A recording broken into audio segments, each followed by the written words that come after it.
ఆంధ్రప్రదేశ్ తెలంగాణ రాష్ట్రాల్లో జరుగుతున్న అసెంబ్లీ మరోవైపు పార్లమెంటు ఎన్నికలు ఒక వాడివేడిగా జరుగుతున్నాయి. ఈ ఎన్నికల్లో చాలా వరకు జరుగుతున్న హింసాత్మక ఘటనలు కావచ్చు, జరుగుతున్న పోలింగ్ సరళి కావచ్చు, ఒకవైపు ఎన్నికల కమిషన్ని, మరోవైపు పోలీసు వ్యవస్థను కూడా పరుగులు పెట్టించే పరిస్థితి ఏర్పడుతుంది. ప్రత్యేకంగా ఆంధ్రప్రదేశ్లో జరుగుతున్న ఘటనలు ఒక ఉద్రిక్త పరిస్థితులు సృష్టిస్తున్నాయి. మరోవైపు నమోదవుతున్న పోలింగ్ శాతం అంటే మనకి 2019లో 79.88% ఆంధ్రప్రదేశ్లో పోలింగ్ నమోదైంది. ఇప్పుడు 5 గంటలకి వచ్చే సమాచారం, కడపటి సమాచారం వరకు మనం ఏ విధంగా ఉందనేది ఒక చర్చ తీసుకుందాం. అంటే రాష్ట్రంలో ఈ రెండు రాష్ట్రాల్లో కూడా, ఆంధ్రప్రదేశ్ కావచ్చు, మరోవైపు తెలంగాణలో కావచ్చు, నమోదవుతున్న ఈ పోలింగ్ శాతం ఏ విధంగా నమోదవుతుంది, మరోవైపు ప్రజలు అంటే చాలా వరకు వివిధ వర్గాల వారు వచ్చి ఓటు చేస్తున్నది. ఉదయం నుంచి కూడా చాలా వరకు అంటే ప్రతి 2 గంటలకోసారి ఎన్నికల కమిషన్ ఇస్తున్న ఏదైతే వివరాలు ఉన్నాయో ఇవి చాలా ఆసక్తికరంగా కనిపిస్తున్నాయి. చాలామంది బారులు తీరి ఉంటున్నారు. అసలే ఈ ఎన్నికలలో చాలా వరకు అంటే వస్తున్న ఓటర్లు కావచ్చు, ఓటింగు, మరోవైపు జరుగుతున్న ఘటనలు కావచ్చు, దీనిపైన ప్రొఫెసర్ నాగేశ్వర్ మనతో ఉన్నారు. నాగేశ్వరరావు గారు నమస్తే. నమస్తే సార్, ఇప్పుడు టోటల్గా ఏపీలో మనకి పోలింగ్ ఇప్పటివరకు 5 గంటల వరకు జరిగిన గణాంకాలు మనకి వెలువడ్డాయి. మరోవైపు తెలంగాణలో కూడా నేను టోటల్గా ఇప్పటివరకు 5 గంటల వరకు ఎన్నికల కమిషన్ ఇచ్చిన ఒక సమాచారాన్ని నేను చెప్తాను. ఇప్పుడు ఉదయం 9 గంటలకి అంటే ఉదయం 7 గంటలకి సరిగ్గా మాక్ పోలింగ్ 6 గంటలకు అయిన తర్వాత 9 గంటలకి అంటే 7 గంటలకు పోలింగ్ స్టార్ట్ అయితే 9 గంటలకు వచ్చిన గణాంకాల్లో ప్రత్యేకంగా మనం చూసుకుంటే ఆంధ్రప్రదేశ్కి సంబంధించి 9.2%, అప్పుడు 2 గంటలకి ఎన్నికల కమిషన్ వివరాలు వివరించింది కాబట్టి 9.2% నమోదైంది. అలాగే 11 గంటలకి 23.4%గా ఎన్నికల కమిషన్ ప్రకటించింది. మరోవైపు మధ్యాహ్నం 1 గంట ప్రాంతంలో అంటే 2 గంటలకి అంటే 1 గంటకి ప్రకటించిన ఫలితాల్లో దాదాపుగా ఏ ఓటింగ్ శాతం ఏదైతే ఉందో 40.26%గా చెప్పింది. మరోవైపు 3 గంటలకి దాదాపు 55.49, అంటే దాదాపుగా 3 గంటలకే సగానికి 55% మంది ఓటర్లు అనేది ఇక్కడ పోలింగ్లో పాల్గొన్నారనేది ఒక స్పష్టం చేసింది. 5 గంటలకి అంటే 5 గంటలకి ఇచ్చిన వివరాల ప్రకారం 67.99%గా నమోదైంది. అంటే టోటల్గా చూసుకుంటే 5 గంటల కంటే ఇంకా మనకి 6 గంటల వరకు పోలింగ్ జరుగుతుంది. కొన్ని ప్రాంతాల్లోనూ 4 గంటలకే సమస్యాత్మక ప్రాంతాలు కావచ్చు, లేకపోతే గిరిజన ప్రాంతాల్లో రవాణా సౌకర్యం లేని ప్రాంతాలు కావచ్చు, ఈ ప్రాంతాల్లోన 4 గంటలకి కొన్ని క్లోజ్ అయినాయి, 5 గంటలకి కొన్ని క్లోజ్ అవుతున్నాయి. అంటే టోటల్గా 6 గంటల వరకు జరిగిన తర్వాత అంటే ఎక్కడైతే 6 గంటల వరకు ఉన్న వాళ్ళని పోలింగ్ స్టేషన్లో ప్రవేశించిన తర్వాత వీళ్ళందరూ ఓటు హక్కు వినియోగించుకునేలాగా ఎన్నికల కమిషన్ ఆదేశాలు జారీ చేసింది. ఆ విధంగా చేస్తుంది. అంటే కడపటికి అంటే ఈరోజు సాయంత్రం 7-8 గంటలకి తుదిగా అంటే ఎంతవరకు ఓటర్లు పాల్గొన్నారనేది ఎన్నికల కమిషన్ వివరించే అవకాశం ఉంటుంది. మనకి ప్రతి ఏటా కూడా వచ్చే వివరాల ప్రకారం మరుసటి రోజుకి పూర్తిగా అంటే అప్పుడున్న గణాంకాలను పూర్తిగా వాళ్ళు చూసుకున్న తర్వాత ప్రకటించే అవకాశం ఉంటుంది. ఇప్పుడు మనకి ఇక్కడ వరకు 5 గంటలకు ఉన్న దాంట్లోన మనం టోటల్గా చూసుకుంటే చాలా నియోజకవర్గాల్లో అత్యధికంగా పోలైంది.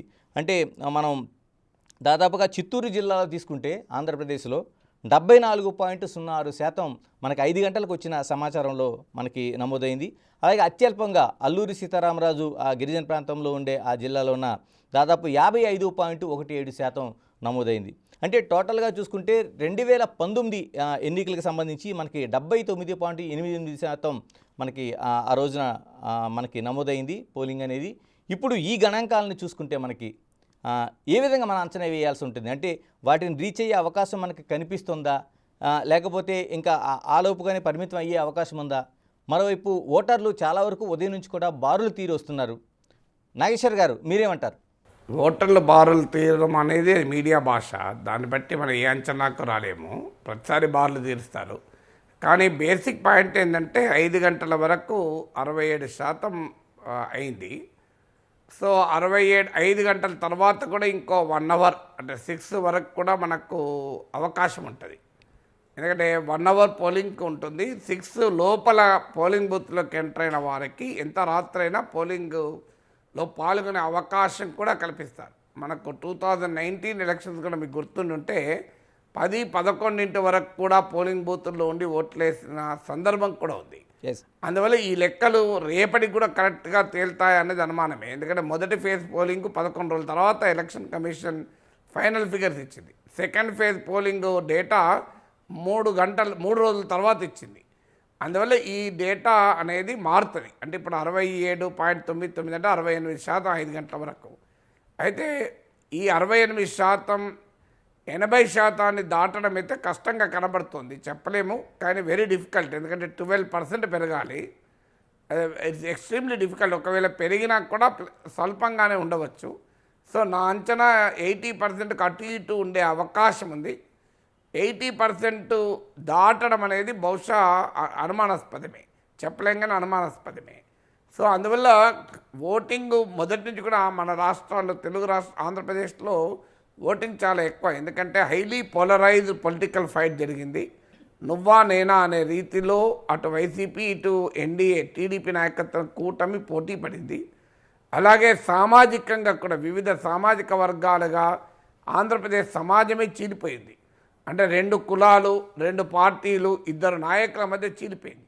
సో అంత పోలరైజ్డ్ బ్యాటిల్ ఉన్నప్పుడు హై స్టేక్స్ బ్యాటిల్ 5 ఏళ్ళుగా రోజు ఎన్నికల్లాగానే యుద్ధం చేసుకున్నారు. ఇవాళ ఏదో పోలింగ్ సందర్భంలో, ఎన్నికల సందర్భంలోనే కాదు ఫైట్. లాస్ట్ 5 ఇయర్స్ మీరు ఆంధ్రప్రదేశ్ రాజకీయాలు చూస్తే అది అడుగడుగున ప్రతిరోజు 2 శక్తుల మధ్య ఒక బాహాబాహి యుద్ధం జరిగింది. దాని క్లైమాక్స్ ఎన్నికలు. అందువల్ల డెఫినెట్గా హై పోలింగ్ ఉంటుందని ఊహించింది, అనుమానమే లేదు. అందుకే అనుకున్నట్టుగానే భారీ పోలింగ్ జరిగింది. కానీ అది భారీ పోలింగ్ అనేది it doesn't make any sense. Last టైంతో పోలిస్తే ఎక్కువ పోలింగ్ జరిగిందా అన్నదే పాయింట్. బహుశా లాస్ట్ టైంతో పోలిస్తే ఎక్కువ పోలింగ్ జరగకపోవచ్చు, ఇక అనుకోకుండా భారీగా జనం కనుక పోలింగ్లో ఎండింగ్లో పాల్గొంటే తప్ప. సార్ నాగేశ్వర్ గారు, ఇప్పుడు మనం దాదాపు ఉదయం నుంచి వస్తున్న 2 గంటలకు ఒకసారి వస్తున్న 7 గంటల నుంచి దాదాపు వచ్చిన దాంట్లో 2 గంటలకు 2 గంటలకు వస్తున్న ఏదైతే ఎన్నికల కమిషన్ వివరాలు ఉన్నాయో మనకు దాదాపు 10 నుంచి 15 ఒక 17% వరకు మనకి ప్రతి 2 గంటలకు ఒకసారి మనకి పెరుగుతున్నట్టుగా కనిపిస్తోంది. మనం అంటే ఉదయం 9 గంటలకి 9.21 ఉంటే 11 గంటలకి 23.04, అంటే దాదాపుగా మన యావరేజ్ని చూసుకుంటే ఒక 15% వరకు పెరుగుతూ ఉంది. అంటే ఈ విధంగా మనం చూస్తే దాదాపు 6 గంటలకి మీరు అన్నట్టు లోపలికి వెళ్ళిన వాళ్ళు లాస్ట్ 2019లో 10:30-11 గంటల వరకు ఓట్లు వేశారు. ఆ విధంగా మనం అంటే మీరు చెప్తున్నది ఈసారి ఒక ఎన్నికల వాతావరణం చూసుకుంటే అది రీచ్ అయ్యే అవకాశం లేదంటారా? అది అది అది అది అర్థం లేని ఆర్గ్యుమెంట్. ఎవరేజెస్ ఇప్పుడు నీకు 10 మార్కులు వచ్చిన వాళ్ళకి 20 మార్కులు రావడం ఇది, 90 మార్కులు వచ్చిన వాళ్ళకి డబుల్ అవుతుందా? 180 మార్కులు వస్తాయా? ఓటింగ్ లోయర్గా ఉన్న టైంలో ఎక్కువ పెరుగుతుంది. హయ్యర్ రీచ్ అంటే ఇప్పుడు అలా అంటే రేపటి వరకు పోలింగ్ అవకాశం అయితే 110% పోలింగ్ అవుతుందా? చెప్పండి నాకు. సో అది ఎట్లా కదా, ఇప్పుడు పోలింగ్ పెరుగుతున్న కొద్దీ పర్సంటేజ్ ఆఫ్ గ్రోత్ తక్కువ ఉంటుంది కదా ఆటోమేటిక్గా. సరే, అలాగా మరోవైపు ఈ పోలింగ్ గణాంకాలని చాలా వరకు లెక్కలు కడుతున్నారు. 2019లోన 79.88% నమోదైంది. అంటే ప్రతిసారి కూడా ఒక లెక్కలు అనేవి చెప్తా ఉన్నారు. అంటే మీరు దాన్ని అంగీకరిస్తారా, విశ్లేషిస్తారా వేరే విషయం, కానీ అంటే పోలింగ్ పెరుగుతున్నప్పుడు అక్కడ ఉండే ప్రభుత్వానికి ఏదైతే ప్రభుత్వం ఉందో దానికి వ్యతిరేకంగా కావచ్చు, లేకపోతే దానికి అనుకూలంగా కావచ్చు, ఇలాంటి అనేక విశ్లేషణలు వెలువడుతుంటాయి. మీరేమంటారు? మీరనే నిజము, కానీ మన దేశ ఎన్నికలను స్టడీ చేస్తే పోలింగ్ శాతాన్ని బట్టి ఫలితాన్ని అంచనా వేయడం అనేది సాధ్యం కాదు. There is no direct and correlation between voting percentages and the result. అయితే సాధారణంగా ఏదో ఒక బలమైన కోరిక ప్రజల్లో ఉంటే పోలింగ్ ఎక్కువ అవుతుంది. అంటే అది సాధారణంగా పాజిటివ్ ఎమోషన్ కన్నా నెగిటివ్ ఎమోషన్ చాలా ఎక్కువ ఉంటుంది. ఎప్పుడు కూడా మనం పాజిటివ్ ఎమోషన్ మనం నడిపించే దానికన్నా నెగిటివ్ ఎమోషన్ ఎక్కువ నడిపిస్తుంది. ఇది హ్యూమన్ సైకాలజీ. అందువల్ల ప్రభుత్వానికి అనుకూలమైన వేవ్ ఉన్నా ఓటింగ్ పెరుగుతుంది, ప్రభుత్వానికి వ్యతిరేక వేవ్ ఉన్నా ఓటింగ్ పెరుగుతుంది.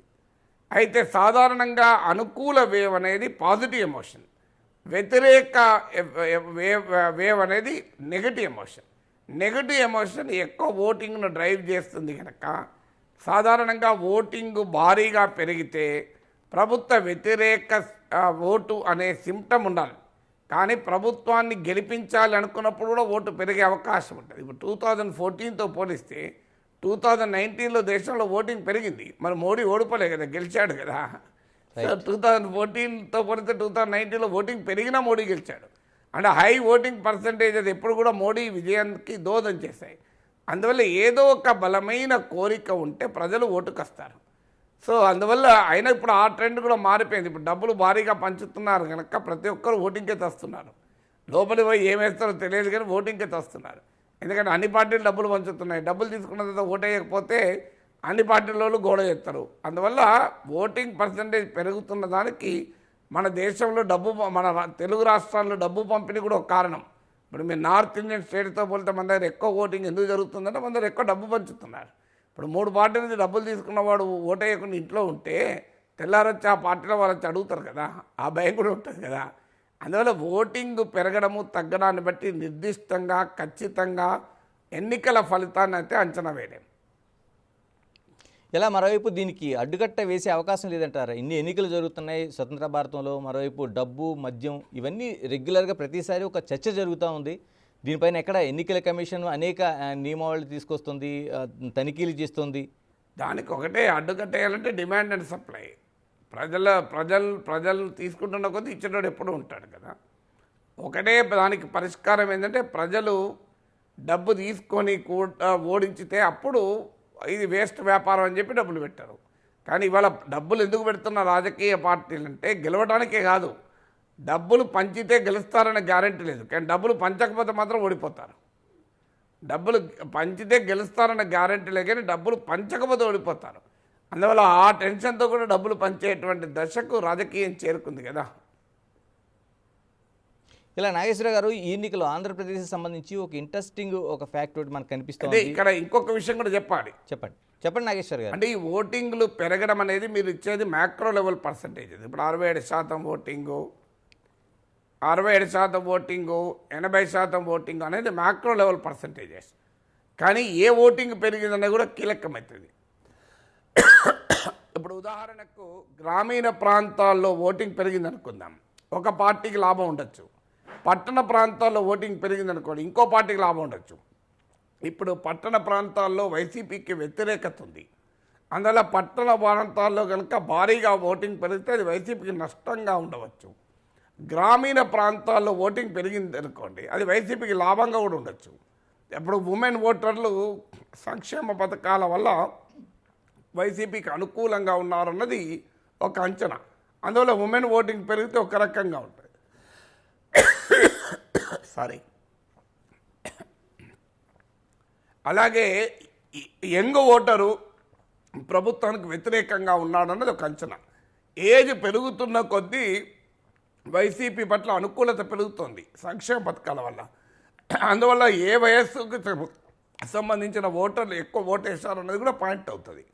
అలాగే ఏ ప్రాంతంలో ఎక్కువ ఓట్లు వేశారు, అది రాయలసీమలో ఎక్కువ ఓట్లు వేశారా, కృష్ణా గోదావరి బెల్ట్లో ఎక్కువ ఓట్లు వేశారా, ఇవన్నీ కూడా ఫ్యాక్టర్స్ అవుతాయి కదా. ఇలాగ మరోవైపు అదే మీరు చెప్తున్న దాంట్లోకి నేను వస్తున్నాను. దాదాపుగా ఇప్పుడు మనకి ఈ వివరాలు తీసుకుంటే చిత్తూరు జిల్లాలోన అంటే అర్బన్ ప్రాంతంలో దాదాపు 74.06% నమోదైతే రూరల్ ప్రాంతాలకు సంబంధించి మనకి 50%, 51% ఇలా నమోదైంది ఆంధ్రప్రదేశ్ సంబంధించి. అంటే మీరు చెప్తున్న ఏదైతే ఒక లెక్కలు ఉన్నాయో దానికి అనుగుణంగా దీన్ని అన్వయించుకోవచ్చు అంటారా? అంటే దాన్ని కూడా మీరు లాస్ట్ టైంతో పోల్చాలి కదా. అంటే లాస్ట్ టైంతో పోల్చాలి. మీరు ఇప్పుడు రూరల్ అర్బన్తో పోల్స్తే కలిగేది కదా. లాస్ట్ టైం ఎంత ఉన్నది, ఇప్పుడు ఎంత ఉన్నదని చూడాలి. తర్వాత చిత్తూరు జిల్లా మొత్తం అర్బన్ అని చెప్పలేం కదా. చిత్తూరు జిల్లాలో అర్బన్ ఉంటుంది, రూరల్ ఉంటుంది. ప్రతి కాన్స్టిట్యున్సీలో అర్బన్ ఉంటుంది, రూరల్ ఉంటుంది. ప్రధాన్ని రూరల్ కాన్స్టిట్యున్సీ అని తీసుకోలేము మనం. ఇప్పుడు మీరు ఏ నియోజకవర్గం అన్నా తీసుకోండి, ఆ నియోజకవర్గంలో అర్బన్ ఉంటుంది, రూరల్ ఉంటుంది. ఒక పట్టణం మున్సిపల్ ప్రాంతం ఉండొచ్చు, మండల ప్రాంతం ఉండొచ్చు, గ్రామీణ ప్రాంతం ఉండొచ్చు. అందువల్ల దాన్ని ఏ సామాజిక వర్గాలు ఎక్కువ ఉన్న ప్రాంతాలు ఉంటాయి. ఇప్పుడు ఆంధ్రప్రదేశ్కి వచ్చేవరకు ఏంటంటే 2 పార్టీల వెనకాల కులాల వారిగా కూడా ప్రజలు చీలిపోయారు. అందువల్ల ఏ కులం వారు ఎక్కువ ఉన్న ప్రాంతంలో ఓటింగ్ ఎక్కువ ఉంది, ఇది కూడా ఇంపార్టెంట్ ఉంటుంది. మనం ఉన్నట్టు చెప్పుకోవాలంటే ఇప్పుడు కమ్మ వాళ్ళు ఎక్కువ ఉన్న ప్రాంతంలో ఓటింగ్ పెరిగింది అనుకోండి, అది తెలుగుదేశానికి లాభం. కానీ రెడ్లు ఎక్కువ మంది ఉన్న ప్రాంతంలో ఓటింగ్ పెరిగింది అనుకోండి, అది వైసీపీకి లాభం. ఇప్పుడు ఎస్సీలు, మైనారిటీలు ఎక్కువ ఉన్న ప్రాంతాల్లో ఓటింగ్ పెరిగింది అనుకోండి, వైసీపీకి లాభం. అగ్రకులాల ఓటర్లు ఉన్న చోట ఎక్సెప్ట్ రెడ్డిస్, ఇతర అగ్రకులాల వాళ్ళు ఉన్న చోట బ్రాహ్మణ్, వైశ్య, క్షత్రియ, కమ్మ, కాపు ఇలాంటి వాళ్ళు ఉన్న చోట కనుక ఓటింగ్ పెరిగింది అనుకోండి, అది టీడీపీకి లాభం. అందువల్ల ఏ కులాల వారు ఎక్కువ ఉన్న చోట ఓటింగ్ పెరిగింది, ఒకే కాన్స్టిట్యున్సీలో కూడా గ్రామీణ ప్రాంతంలో పెరిగిందా, మండల హెడ్ క్వార్టర్స్లో పెరిగిందా, ఇలాంటి అనేక ఫ్యాక్టర్స్ని స్టడీ చేస్తే తప్ప ఓటింగ్కు ఎలక్టోరల్ రిజల్ట్కు ఒక కొరిలేషన్ మనం ఎస్టాబ్లిష్ చేయలేము. సార్ మీరు చెప్తున్నట్టు నిజంగానే ఇంత కులాల వారీగా అంటే ప్రధాన కులాలను పక్కన పెడితే మిగతా ఎస్సీస్ కావచ్చు, బీసీస్ కావచ్చు, మిగతా కమ్యూనిటీస్లో కూడా ఇంత ఇంత రేఖ కనిపిస్తుందంటారా స్పష్టంగా ఆంధ్రప్రదేశ్కి సంబంధించి? అనుమానమే లేదు. తెలంగాణలో కంపారిటివ్లీ తక్కువ, ఆంధ్రలో సమాజమే కులాల వారిగా చీలిపోయింది. అఫ్కోర్స్ కొన్ని కులాలకు రాజకీయాల్లో ఆధిపత్యం ఉండొచ్చు, కొన్ని కులాల ఫాలోవర్స్గా ఉండొచ్చు, అనుమానమే లేదు కదా, దాంట్లో డౌటే. ఓపెన్గా మాట్లాడుకుంటారు కదా రాజకీయ నాయకులు. ఇదేమి ఇప్పుడు మీకు జగన్మోహన్ రెడ్డి బహిరంగంగానే కమ్మ కులం అని చెప్పి విమర్శించిన సందర్భాలు లేవా? అలాగే లోకేష్, చంద్రబాబు నాయుడు వీళ్ళు జగన్ రెడ్డి అని గట్టిగా ఒత్తి చెప్పిన సందర్భం మనం చూడలేదా? జగన్ జగన్ జగన్ అని అంటారు, ఎవరు జగన్ రెడ్డి అని అంటారు. మీరు గమనించండి, చంద్రబాబు నాయుడు అయినా లోకేష్ అయినా ఎప్పుడు ఉపన్యాసాలైనా పవన్ కళ్యాణ్ కూడా జగన్ రెడ్డి అని ఒత్తి చెప్తారు. ఎందుకు చెప్తారు? లేకపోతే కులాలు లేకపోతే జగన్మోహన్ రెడ్డి అయితే బహిరంగంగానే కమ్మ కులాలని టార్గెట్ చేస్తూ మాట్లాడారు కదా.